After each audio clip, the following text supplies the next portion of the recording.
I'm Clint Reagan, and I work at HALON Entertainment. I'm a pre-visualization supervisor, and I've been lately getting into cinematic direction on some small projects and hoping to move further there. I've been with HALON Entertainment for 13 years, since right after the company started, and been there through all of its formative phases, and love being previs supervisor, working on movies and making exciting things for people.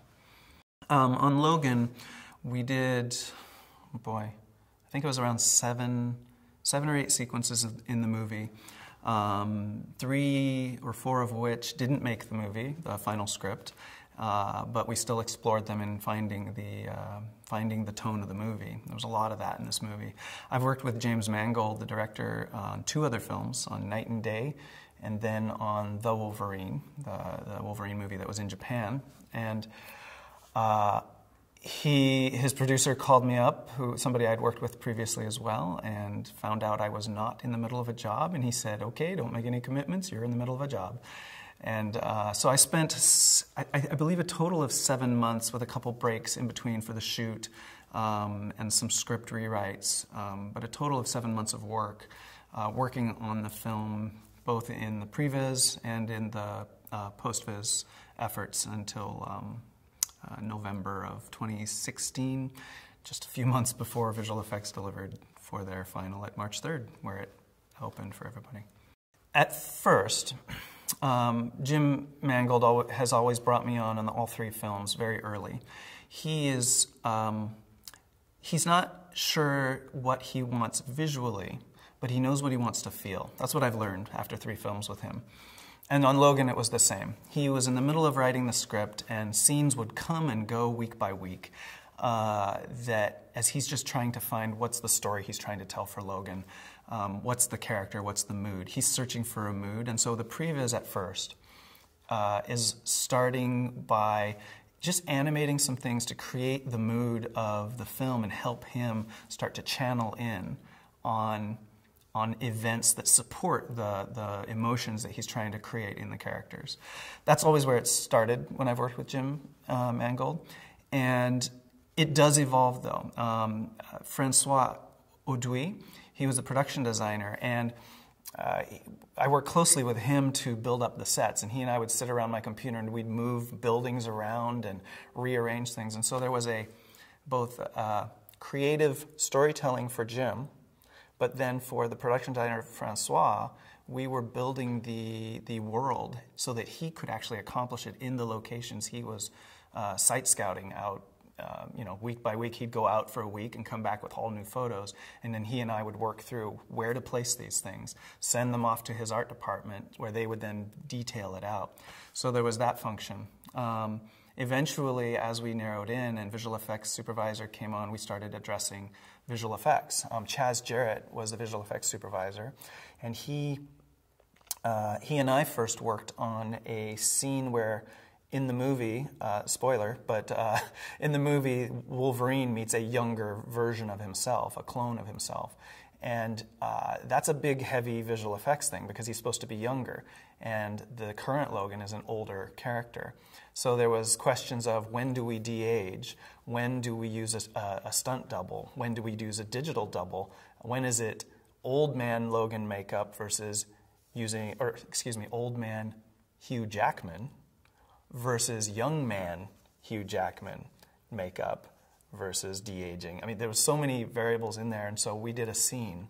And this was I suppose, a technical preparation to show all the vendors what they were going to be up against, to kind of get it in everybody's heads. Here's the scenarios they're going to have to be able to address. So previs was serving that purpose.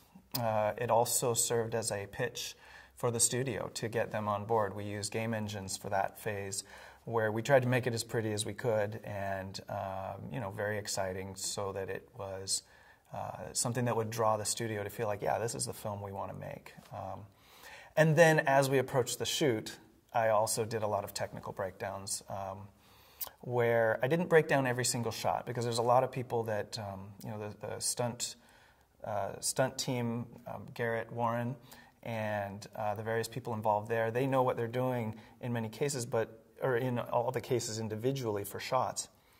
However, what I was able to help them do was show them where those shots were occurring on the final location that they had chosen. So I then went and incorporated all our previs into an overview so they could see what kind of stunts were happening in what areas, so that there was a continuity map that they then didn't have to think about, and that helped them.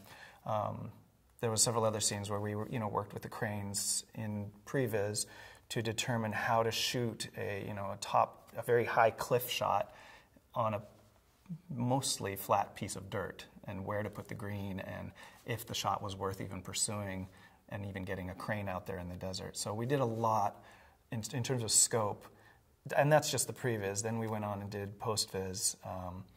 After the shoot, we also used the stunt videos that Garrett Warren had shot, and we enhanced those as a previs tool before the shoot to find how the fights would flow. So there was a ton of things we did on Logan, which it was one of the fun things about the show, is just the variety of approaches that I was able to use at any given moment.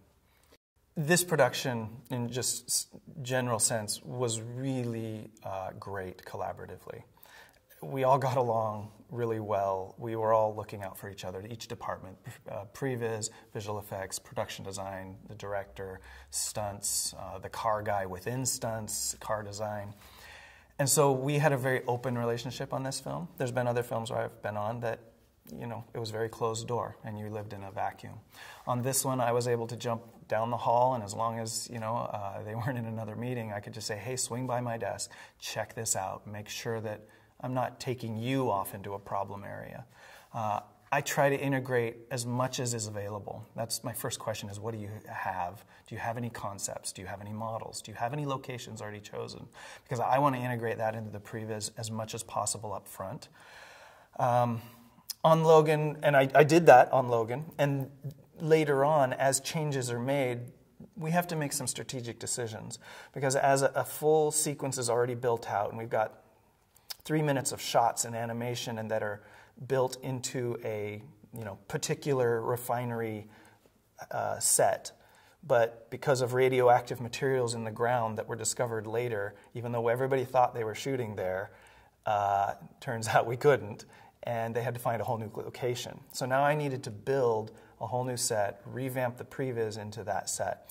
That was an example where we decided, yes, that's worth it. We need to know, because it's a totally new location. There's some significant terrain changes that we need to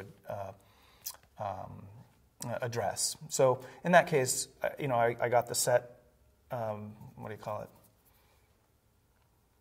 Surveys. In that case, I got the set surveys from Francois and rebuilt the scene, and then reintegrated the previs into that, in addition to new changes and new ideas the director had.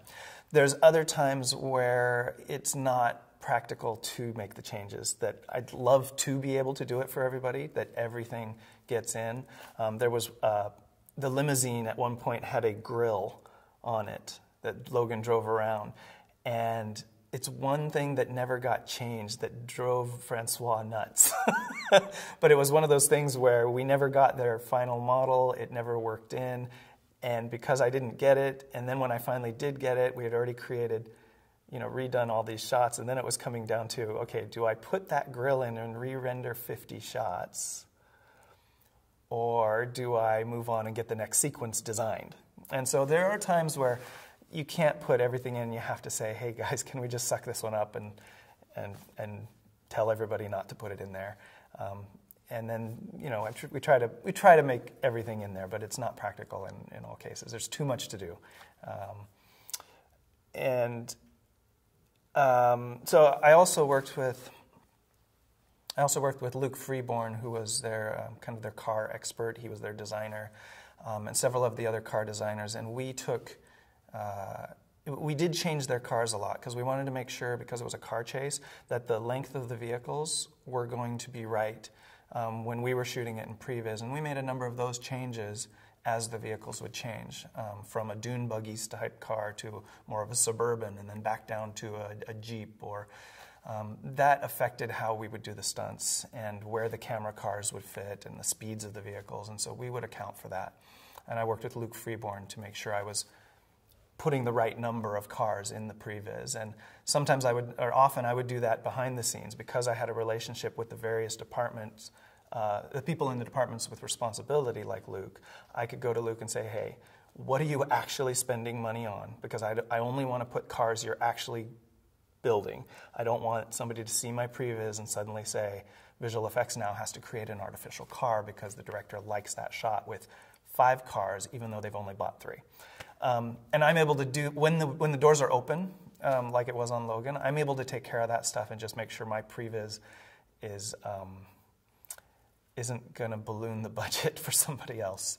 And I think that's the way to work. That's the reason to have previs, is that everybody can see and say, oh, wait, there's a problem, and we can all address it. It's kind of a catch-all where you can finally see the movie beforehand and catch those problems you really don't want to have in front of your boss. Yeah.